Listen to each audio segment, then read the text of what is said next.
Assalamualaikum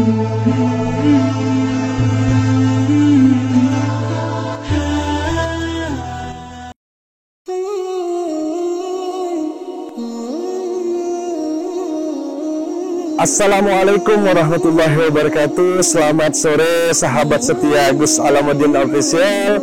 Pada kesempatan sore hari ini saya berada di salah satu tempat ikonik di Kabupaten Ketapang, yakni tepatnya di salah satu taman, yaitu Taman Merdeka yang berada di pusat kota ataupun pusat belanja di Kabupaten Ketapang. Dan sore hari ini juga kita masih setia ditemani oleh Tuan Guru kita bersama. Beliau adalah Ki Haji Gus Ahmad Alamuddin Zazuli Abdusyam. Assalamualaikum Pak Kiai. Apa kabar Pak Kiai?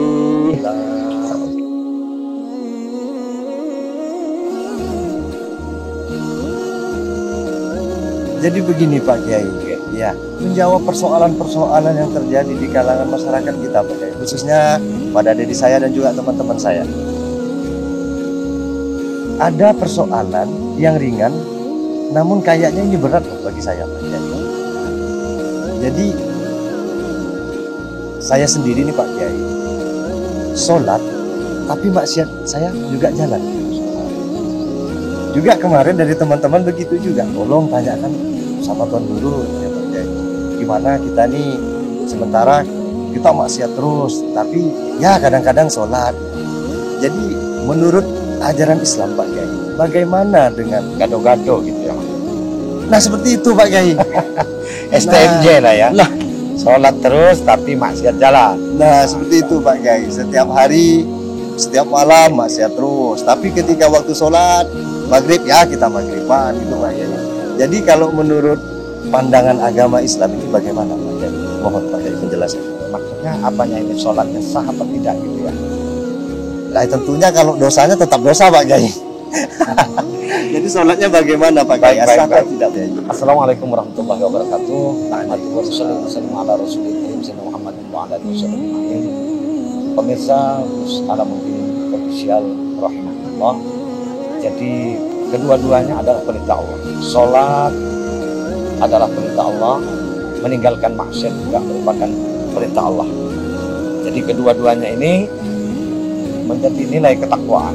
Lah, bagaimana dengan orang yang sholat sementara dia masih bermaksiat? Pertama yang harus kita jelaskan bahwa sholat siapapun yang mengerjakan, entah itu adalah orang alim, orang awam, orang ahli taat, ataupun orang ahli maksiat, apabila sudah memenuhi syarat dan rukunnya, maka sholatnya tetap sah. Siapapun dia. Begitu juga maksiatnya. Apakah dikerjakan oleh orang alim, orang awam, orang taat, atau memang udah biasa bermaksiat, tetap saja dia akan mendapatkan dosa daripada Allah Subhanahu wa Ta'ala. Maka daripada itu tentunya kita tahu bahwa adanya perintah sholat tadi itu hanya untuk mencegah perbuatan maksiat. Inna sholata tanha 'anil fahsya'i wal munkar. Jadi sungguhnya sholat itu adalah mencegah daripada perbuatan keji dan munkar. Lah, maka dalam hal ini yang dipertanyakan tadi, bagaimana kalau orang itu yang masih sholat tetap, tapi ya nggak bisa meninggalkan maksiat. Jangan pernah berkecil hati, para pelaku maksiat, tetaplah Anda senantiasa mendirikan sholat. Jangan pernah putus dengan ibadah yang satu ini yang namanya sholat. Karena sholat adalah satu-satunya ibadah yang menghubungkan hamba langsung kepada Allah Subhanahu wa Ta'ala. Jadi jalan komunikasi satu-satunya kita hamba Allah dengan Allah itu hanya dengan sholat. Kalaulah sholat sudah kita tinggalkan, bagaimana kita berhubungan lagi dengan Allah? Selesai sudah. Nah, sekali lagi, janganlah pernah berkecil hati kita. Tetaplah lakukan sholat. Sabda Nabi, wa atsbi'is sayyi'atal hasanata tamhuha. Abu Dzar, tetap olehmu ikutilah setiap perbuatan kejahatan tadi itu, perbuatan maksiat itu dengan kebaikan, sehingga perbuatan kebaikan akan dapat melebur daripada kejahatan itu sendiri. Ini maaf saya potong Pak. Oh ya.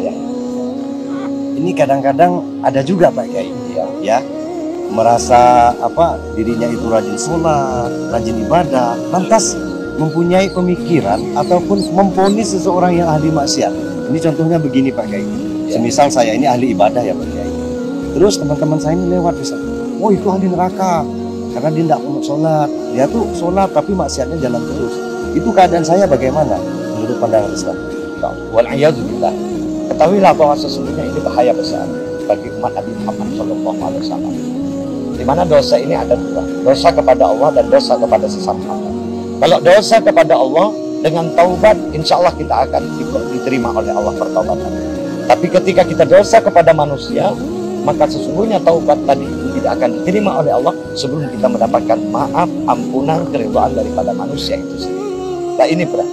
Maka nanti kata Nabi di yaumil qiyamah, Nabi pura-pura nanya kepada para sahabat, mal muflis, wahai para sahabat, tahukah kalian siapa sih sebenarnya orang yang bangkrut nanti pada hari kiamat? Maka para sahabatnya berkata, al muflisu fina man la dirhama wala mata. Orang yang tekor ini kalau menurut kami Nabi adalah orang yang tidak punya harta benda. Tapi apa kata Nabi?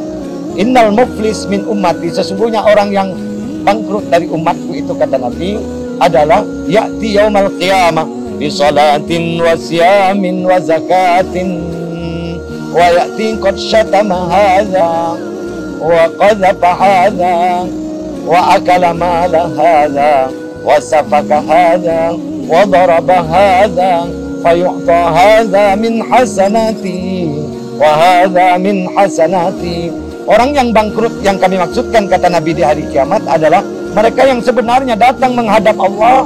Mereka dalam keadaan membawa pahala sholat, taat mereka luar biasa kepada Allah, membawa pahala daripada puasanya, puasa wajib, puasa sunat Senin Kamis dia lakukan, dia menjaga zakatnya, bahkan sedekah-sedekahnya. Tapi yati qad syatama hadza, sayangnya dia senantiasa mencaci maki orang, senantiasa mengomong-ngomongkan orang, menuduh-nuduh orang, senantiasa makan harta orang tanpa jalan yang halal, memukul seseorang dan lain-lain. Istilahnya dia menyakiti hati seseorang dengan pembicaranya maupun di dalam hatinya.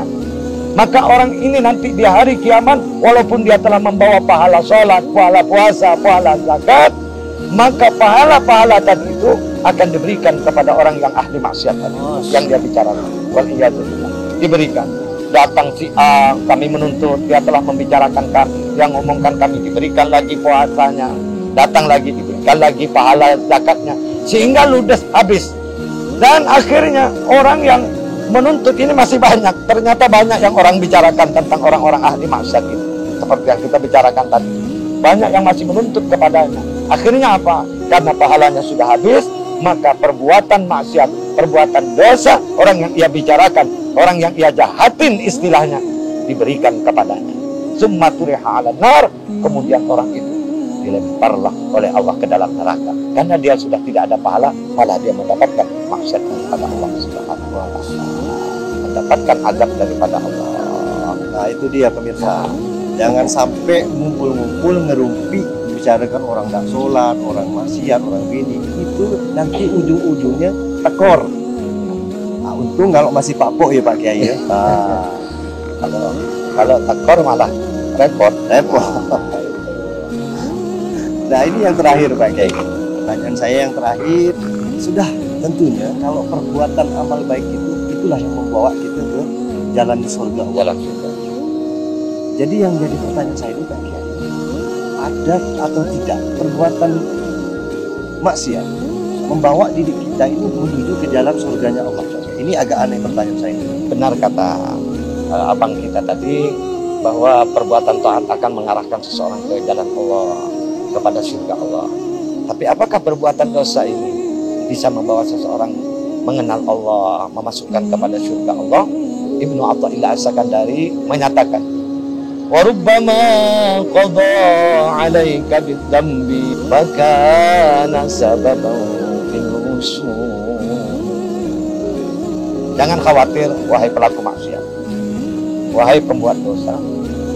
Memang terkadang ada perbuatan dosa, perbuatan maksiat, justru dengan perbuatan dosa tadi akan mengenalkan engkau kepada Allah Subhanahu wa taala. Seperti ulama besar yang kita kenal, Syekh Fudail bin Iyad.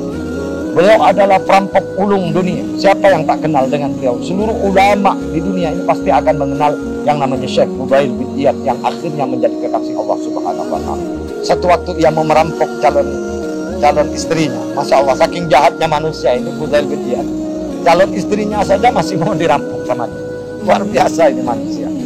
Ketika itu ia mengintainya dari tangga bawah, maka ia telah mendengar dari loteng atas, yakni suara dari calon istrinya sedang membacakan Al-Quran. Alam ya'ni lilladzina amanu an takhsha'a qulubuhum li dzikrillah. Adakah masih belum tunduk hatinya orang-orang yang beriman untuk takut kepada Allah Subhanahu wa taala? Jadi ditegur Fudail bin Iyad oleh Allah ketika ia akan merampok, mau berbuat dosa, tapi disitulah jalannya ditegur oleh Allah Subhanahu wa taala. Maka tertunduk Fudail bin Iyad, terjatuh, roboh di situ Fudail bin Iyad. Disitulah ia mendapatkan hidayah daripada Allah Subhanahu wa taala. Niat merampok, tapi justru menjadi jalan ianya kenal kepada Allah Subhanahu wa taala, dan semenjak itulah bangkit daripada rubuhnya tadi. Ketika ia bangkit, ia pun berjanji kepada Allah untuk tidak bermaksiat lagi kepada Allah, dan semenjak itulah dia bertaubat kepada Allah Subhanahu wa taala. Nah, hadirin yang dimuliakan oleh Allah, maka bagi para pelaku dosa jangan berkecil hati kalian. Teruslah kalian melakukan ketaatan.